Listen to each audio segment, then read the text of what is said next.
Hello, it's Work in Progress Wednesday, and I'm your host, Nancy. So for today, I wanted to discuss the process and progress of a play, of putting on a play, rather. Not writing a play or anything like that, that's different. So it starts with a group of people who agree on a play, and they agree on it in that they auditioned for it, or they decided as a group to put it together, but they agreed on this set of words that they really like and that means something to them. And this set of words that they think they can tell a fair story to other people who want to come and see it. And they want to work on it, and they want to make it work because they believe in the words. All right, so it starts with the words. And then they go through the rehearsal process. They have a director who's in charge of everything, kind of sees how everything's going. All the players have their entrances and exits, and they have their lines of the words to say, and they've got their interactions with other actors. And the director is the one that kind of makes sure everybody is on the same page, or on the same stage, as we say. I like to say in the same play, because that means they're kind of acting in the same way. They understand what everybody else is doing. So you have the rehearsal process, which can be easy. More oftentimes you run into problems with it. More oftentimes you run into misunderstandings, or you're not communicating, or you're not getting the words right, something like that. You have to go through the blocking.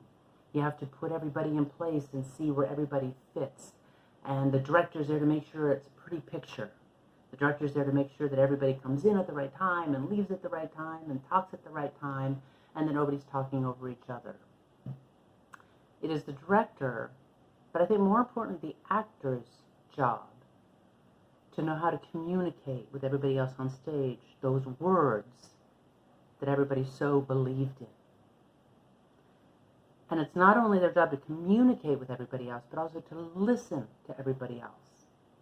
In my opinion, as an actor or director, if you're not listening on stage to each other, not only can things go horribly, horribly wrong, but it can also just be not good. It's not great. It doesn't move you as an audience member.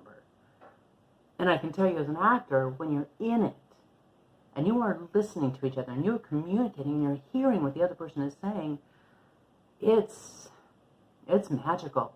I mean, it is a form of intimacy that you don't find anywhere else. So you're in the rehearsal process, and you're learning to speak to each other, to communicate to each other, and you're learning to listen to each other. And you're also learning how to handle problems that come up.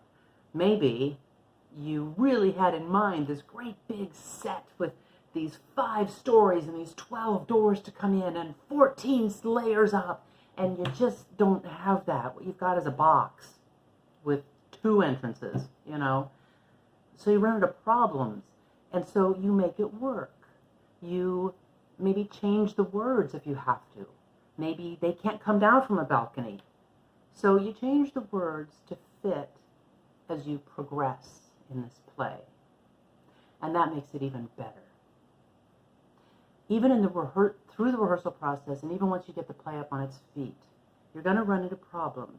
There's going to be snags. God forbid you're in a musical and your mic goes out in the middle of a song. So you have to get by, and you rely on everybody. That actor knows that he can't be heard. The stage manager knows they can't be heard. The director and the sound tech up in the booth know they can't be heard. So as soon as he gets off stage, that stage manager already has a mic ready with a refreshed battery in it, and they've got their stage hands there to take off the old mic and put on the new one, and I have seen it happen in seconds, and it's wonderful because everybody's working together to solve a problem. So all the way through performances, things can happen also that are happy accidents. Somebody says something a little bit differently one time, and they realize, that's better than we ever planned for it to be. And so it stays.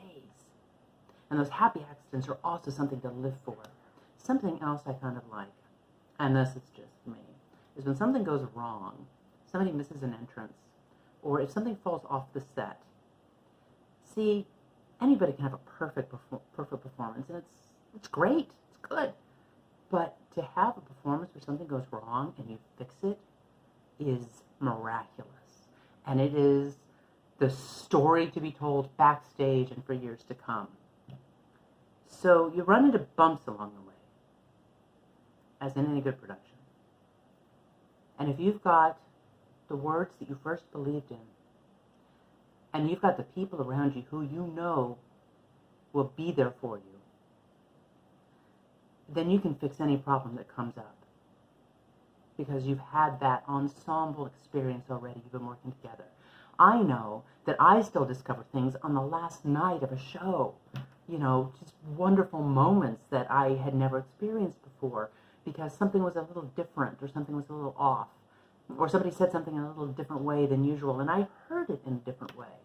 And so it made me react in a different way. It made me feel a different way about it. So there's a different moment, and that happens all the way through performances, and I'm sure anybody will tell you the same.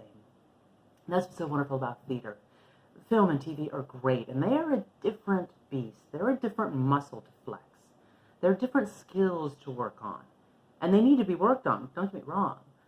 But the beauty of theater, which I think any actor will tell you, is that you get to keep working on it. Keep working on with other people who joined this process with you to make progress. And I think that that is what I want to leave you with, is that no matter what it is you're working on, if you are working on it with a group of people, be it a play or a family or friends or a country, then you need to listen to each other. And you need to trust in the words that you started with. And you need to know that if you are listening and communicating and hearing, then sometimes you change the words and you change your progress and the rate you're going to make it work for everyone. Then you end up with a great show. Okay, great. I'll see you next time.